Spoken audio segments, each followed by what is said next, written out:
नमस्कार. स्वामी संगीता विलॉगमध्ये मी संगीता तुमचं स्वागत करते. बघा, आपण कोणताही क्षेत्र निवडू, स्पर्धा परीक्षा किंवा इतर कोणताही क्षेत्र असो, त्यामध्ये आपल्याला आत्मसंयम आणि मानसिक ताकद खूप लागत असते. त्यामुळे ते आपल्याला वाढवायलाच हवं. त्यासाठी जे काही प्रयत्न लागतात ते आपण करायला हवं. आणि बघा, स्पर्धा परीक्षा म्हटलं तर आपल्याला अपयश, मानसिक दबाव, स्पर्धा, निराशा ह्या येतच असतात. ते म्हणजे सगळ्यांनीच म्हणजे जे एक्झाम दिलेले आहेत 3 वेळेस 4 वेळेस त्यांनी सगळ्यांनीच अनुभवलं असणार. नैराश्य येते, म्हणजे रडणं होतं, घरातून म्हणजे स्पेसर समाजामधून विचारपूस होत राहते. ह्या गोष्टी होत असतात. त्या कॉमन गोष्टी आहेत. त्याकडे अजिबात लक्ष द्यायचं नाही. जे आपलं गोल ठरवलेलं आहे, जे आपलं ध्येय आहे त्याचा फक्त विचार करायचा आणि आपल्याला जसा वेळ मिळाला तसा फक्त आपला अभ्यास करत राहायचं. ज्या आपण आधी चुका केल्या त्या म्हणजे एक एक चुका आपण दुरुस्त करत राहायच्या, तरच आपण आपल्या मुख्य ध्येयापर्यंत पोहोचत असू.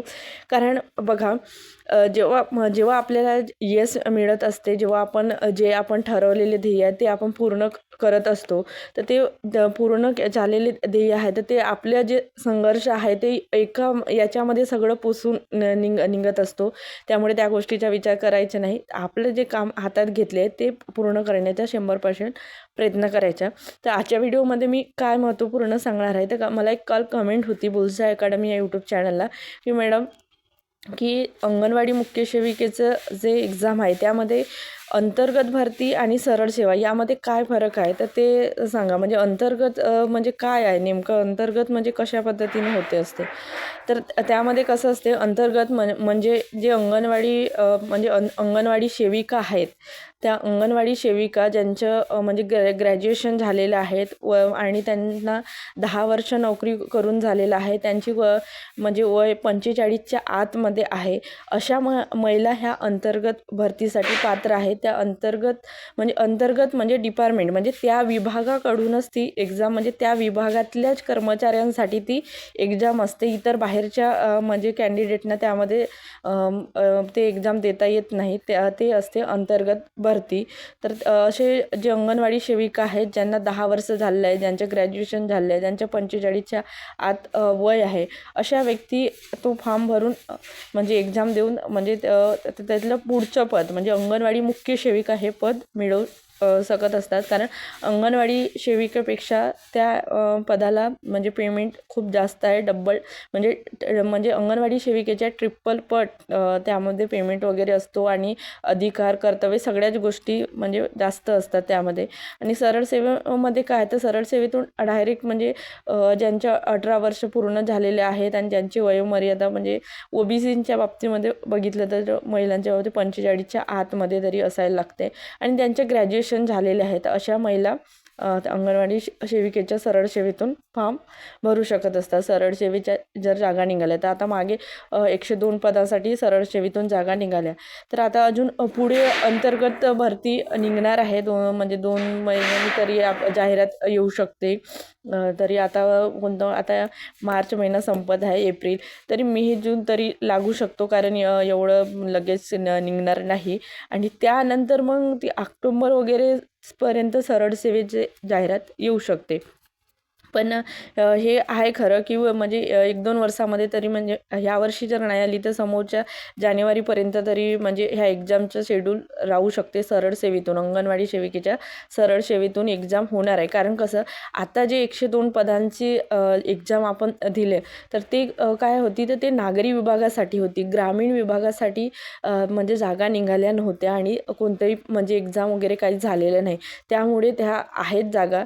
ज्यांना म्हणजे म्हणजे स्पर्धा परीक्षांचा म्हणजे खूप अभ्यास नाही आहे आणि म्हणजे ज्यांनी अंगणवाडी मुख्य सेविकेचा अभ्यास करून फॉर्म भरला आणि एक्झाम दिलं आणि चांगले मार्क पण घेतलं, तर त्या महिलांनी कसं तर आता कंटिन्यू त्याच पदाचा अभ्यास करून म्हणजे ज्या आपल्याला म्हणजे जे कमी मार्क मिळाले आहेत तर तो विषय चांगला स्ट्रॉंग करून रोज थोडा करून म्हणजे एक्झाम येईपर्यंत तुमच्या 3दा-4दा रिव्हिजन होऊन तुम्ही म्हणजे चांगल्या पद्धतीने त्यामध्ये मार्क घेऊ शकता किंवा त्या पदापर्यंत तुम्ही पोहोचू शकणार आहात.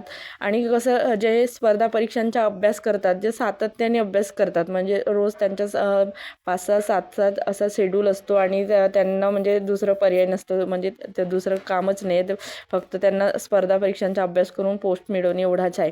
तर ते सगळ्याच एक्झामचं फॉर्म भरू शकतात. त्यांना जे झेपते, त्यांना ते जे करायचे आहे ते करू शकतात. पण ज्या गृहिणी आहेत, ज्यांना वेळच मिळत नाही आणि आता नव्याने सुरुवात करत आहेत आणि त्यांनी अंगणवाडी मुख्य सेविकेचा फॉर्म भरून म्हणजे एक्झामला सुरुवात केलेली आहे, तर तुम्ही त्यामध्ये जर सातत्य ठेवलं तर इकडच्या विद्यार्थ्यापेक्षा तुम्ही त्यामध्ये चांगला स्कोर घेऊ शकता. तर अशा पद्धतीनं आहे की अंतर्गतमध्ये आणि अंतर्गत भरती आणि सरळ सेवेमध्ये हा फरक आहे. तर सरळ सेवा ही सगळ्या कॅन्डिडेटसाठी असते, तर आणि अंतर्गत हे त्या फक्त डिपार्टमेंटल्याच व्यक्तीसाठी असते. तर अशा पद्धतीनं आहे. त्यामुळे जर तुमचं जर कोणत्याच दुसऱ्या एक्झामचा फोकस नसेल आणि अंगणवाडी मुख्य सेविका याच पदासाठी करायचं असेल, तर तुम्ही त्यामध्येच जर सातत्य ठेवून केलं तर तुम्ही खरंच मुख्य ध्येयापर्यंत जाऊ शकता. त्यामध्ये ICDSलाच जास्त मार्क आहे. कमीत कमी 40 प्रश्न त्यावर आहेत, म्हणजे 80 गुण त्यावर आहे.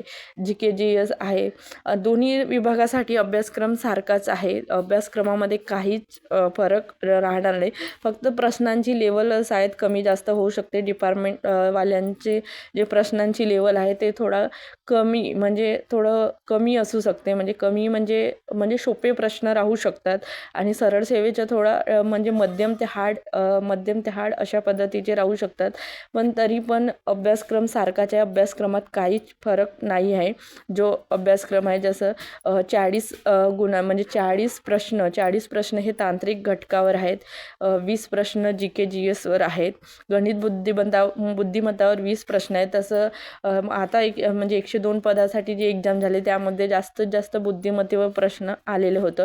पण समाज कल्याण विभागाच्या ज्या म्हणजे कॅन्डिडेटने एक्झाम दिला त्यामध्ये त्यांनी गणित बुद्धिमत्ता असा जरी अभ्यासक्रमाला टाकलं असलं तरी त्यांनी फक्त मॅथवर प्रश्न विचारला होता. त्यामुळे असं आपण बोलू शकत नाही की पुढच्या वेळेस आपल्याला बुद्धिमत्तेवरच प्रश्न राहील.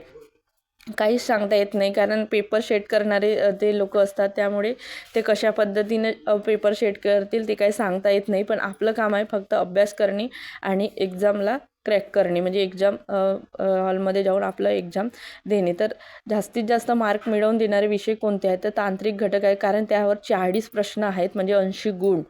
जर मायनस मार्जिन लागू केल्यामुळे जर आपल्याला जे परफेक्ट येतात तेवढेच प्रश्न जर केले तर आपल्याला मायनसचा म्हणजे अजिबात फटका न बसता आपण म्हणजे योग्य मार्क आपण घेऊ शकत असतो. तर ते व्यवस्थित करायला पाहिजे. गणित बुद्धिमत्तेचे पण प्रॅक्टिस करायला पाहिजे, कारण कसं ते हातातले मार्क असतात.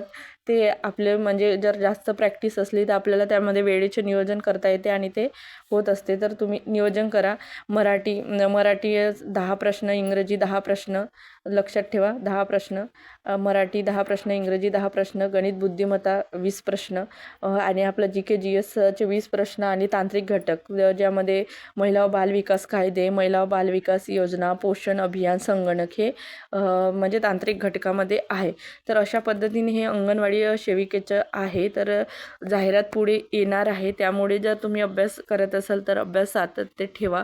तर कसं MPSC करणारे विद्यार्थी पण यामध्ये फॉर्म भरत असतात, कारण कसं पोस्ट पण चांगली आहे, त्यामुळे सगळेच विद्यार्थी करत असतात. पण आपल्याला ही स्पर्धा दुसऱ्यासोबत करायची नाही. आपली स्पर्धा ही आपल्यासोबतच आहे. आपण फक्त म्हणजे मागच्या वेळेस जेवढे मार्क घेतले त्याच्यापेक्षा आपल्याला मार्क जास्त वाढवायला पाहिजे. त्यासाठी आपल्याला जास्त अभ्यास करायला पाहिजे. त्यामध्ये असं स्मार्ट अभ्यास करायला पाहिजे, म्हणजे सगळंच फाफट पसारा वाचत न बसता तर नेमकं काय वाचायला पाहिजे. तर सर्वात जास्त कसं तर पेपर आता जे 102 पदासाठी जे एक्झाम झाले ते सगळे पेपर तुम्ही व्यवस्थित 4 वेळेस 5 वेळेस रीड करा. त्यातून तुम्ही अजून दुसरे प्रश्न तयार करा वगैरे. तर जर अशा पद्धतीने जर अभ्यास केलं तर खरंच ते पोस्ट आपण मिळवू शकतो.